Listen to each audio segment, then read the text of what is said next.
Hey everybody, how are you? It's almost the end of the week. I'm very excited. We're getting closer and closer every day to Nano. So welcome to the Periscope. For those of you that don't know me, I am Jennifer Blanchard. I'm an author and a story coach. I work with serious emerging novelists who want to save time and cut years off their learning curve so they can write better stories and get published faster. And welcome to week 3 of Nano Planmo. So for the month of October, if you haven't been following me, I'm actually doing National Novel Planning Month. And so this is to get everybody ready for National Novel Writing Month, which starts next Sunday, November 1st. And the idea for that, if you haven't heard of this before, is to write, hey, how are you? So the idea here is to write a 50,000 word novel in 30 days. Now, of course, the problem with that is without any planning ahead of time, it's a little hard to sit down and actually make that work. So I've been giving you all the tips that you need to get your story plan ready to go. And, oh, thank you. All right, so if you haven't caught any of the previous videos I've done, or if you want to see the replays, you can just go to this link right here, catch.me/inkybytes. And this week I've been talking all about story structure. So Monday I gave an overview of story structure in general. And then the last few days I've been going deeper on the actual structure points. So Tuesday I talked about the hook and the first plot point. And yesterday I talked about pinch points. And today I'm going to talk about the midpoint. So the midpoint milestone is the, in a story, it's the 4th milestone that's going to come up along the way. It's going to happen 50% in the middle of your story. So, right in the middle. And the midpoint milestone is really there for a couple of reasons. So first of all, it's there to basically thicken your plot. It's there to bring new information in, something that's going to change the direction of the story in some way or change the context of the story.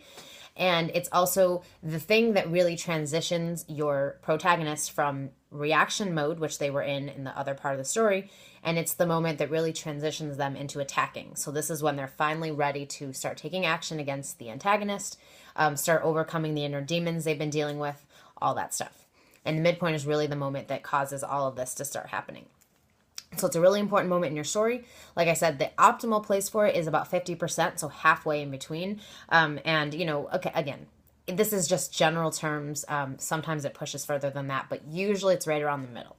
So you just want to try to make sure that it balances, that you have equal scenes on both sides of it, and you're not having, 50 scenes in the first half and, 20 scenes in the second. That wouldn't really work. So but as an example, so this whole week I've been giving an example from the movie Twilight Eclipse. So if you want to watch the other videos, again, you can see the hook, first plot point, and pinch point moments for Twilight Eclipse. You can go here, and today I'm going to tell you about the midpoint. So the midpoint milestone in this story and in that movie is when Alice Cullen sees a vision. So hi everyone who's just joining. Thanks for joining.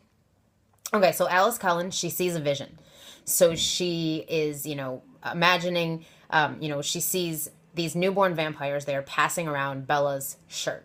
And this shirt, has her scent on it or whatever. So we know from them doing this action that they are the people who are going to be attacking Bella, or that they're hunting her at least. So they may not actually get to, hunt. They're hunting her. They may not actually catch her. We don't know yet in that part of the story. But the idea is we know now that she's being hunted officially, and we know who's doing the hunting. So previous to this moment, we didn't know. We just knew there was a stranger vampire around. We didn't know what his agenda was. We didn't know what he was doing or why. And so now we have a full frontal of that. So we know everything that we need to know. I've never seen Twilight, never read them either. I've never read them. I've seen all the movies. So this one, I just find the structure points to be pretty accurate and also easy to identify, which is why I use this story. But even if you haven't seen the movies, if you watch the other videos and listen to the structure points and what the purpose of them is, then definitely, you'll be able to use that to understand some of the story without having seen it. So, but again, so she sees this, they're passing around her scent. But the other thing is not only that, but they're not staying where they're at. So currently they were in Seattle, and now they're officially coming to Forks to find Bella. So this is when the story really transitions, and the protagonists and, the people in the story are able to start taking action now. So they couldn't do that before, but now they can. So now they can start attacking. They can start making a plan to overcome this antagonist, group of antagonists in this case. And, but of course, we're only halfway through the story, so there's more to come. And that more to come is your second plot point, which I will talk about tomorrow. So if anyone has questions about midpoints, Twilight is known for its basic structure, easy to teach from it. Yes, absolutely. It's very easy to see the structure points when you're watching the movies, I think, because there is so much subplot going on around it as far as like the love story goes. And so when you see the scenes that actually have the antagonist in them, it's a good chance that those are one of the plot point scenes, just for that reason. But again, a good way to find out, so if you're watching a movie or if you want to see where some of the plot points would fall in a movie, what you can do is look at the runtime for the movie. So like, for example, let's say the runtime is 90 minutes, okay? So, or let's do 60 because that's easier. Okay, so let's say the movie is 60 minutes long. Not very likely, but let's just say that for easy math. I'm not exactly a math person. So, okay, but you can figure out, okay, well, if the movie is 60 minutes, then your midpoint is going to happen probably around the halfway mark, which is about 30 minutes into the movie. Now, of course, this would probably not be likely. Most movies are at least 90 minutes, but this is just an example. So it would happen around 30 minutes in.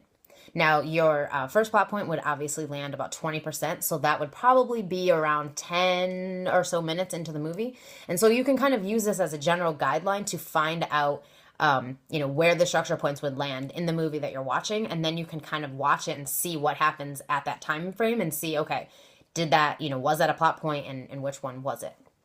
I kind of use that as a guideline for studying storytelling. So, but again, if you have questions about midpoints and anything like that, then put them in the chat box now, because otherwise I'm going to wrap this up. Hi, everybody. If you didn't get to watch the rest of this, you can catch the replay by going here to this link, catch.me/inkybytes. All the replays from this week about the other structure points and anything else you want to see about story planning. And I'm actually doing something pretty cool on Sunday. So October 25th, this Sunday, I'm doing the very first National Story Planning Day. So if you are doing National Novel Writing Month and you haven't gotten your plan together yet, if you're still working on it or haven't even really thought about it yet, you are so welcome. I'm actually doing this, what it's going to be is a live virtual workshop. So I'm doing 4 Periscopes starting at 2 p.m. Eastern on Sunday. And I'm going to be covering the 4 biggest things you need to know about your story in order to write it. So that would be your idea, concept, premise, your characters, your story structure, and your scene list. And so I'm going to do a Periscope on each of those, and then I'm going to give you an assignment in between each session so that you can actually work on a story plan. And by the end of the day, if you've done all of the exercises, you'll have a basic story plan that you can use for National Novel Writing Month. And you can go to this link right here, bit.ly/storyplanday. And story plan day is capitalized, so if you don't capitalize it, it won't find it. So just make sure you capitalize that. It'll take you to the event page and has all the information about the sessions, what time they're running, and anything else you need to know. But it's a free event. Obviously, it's on Periscope. So if you are around and you want help, I'm not doing nano, but I want to become a better writer. These scopes are very useful. Oh, I'm so glad. I hope that, if you have any suggestions on topics that I haven't covered or things you'd love to know more about, feel free to let me know. No worrying about subplots. I mean, of course, you want to be thinking about subplots, but the thing I'm talking about right now is your core story. So it's the main story that's going to be the thread going across the whole thing. Now, as far as subplots go, you just want to have at least 1 to 2 of those in every story, sometimes 2 to 3. Be careful with having too many subplots, because the problem is that it gets overwhelming and it's hard for a reader to keep track, but then also to make sure you've tied up all of the loose ends. So I like to say 1 to 2 subplots.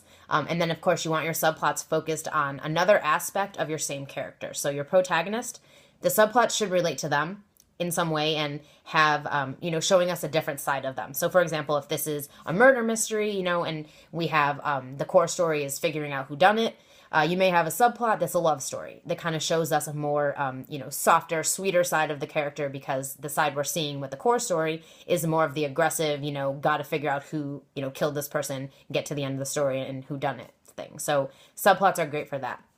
But definitely be careful to have not too many of them in the story. So, all right, wrapping this up now. So again, I hope that you enjoyed this, and I'll be back tomorrow with a Periscope talking about the second plot point, which is your final story structure piece that you need in order to make your novel work. And I will catch you tomorrow. Bye.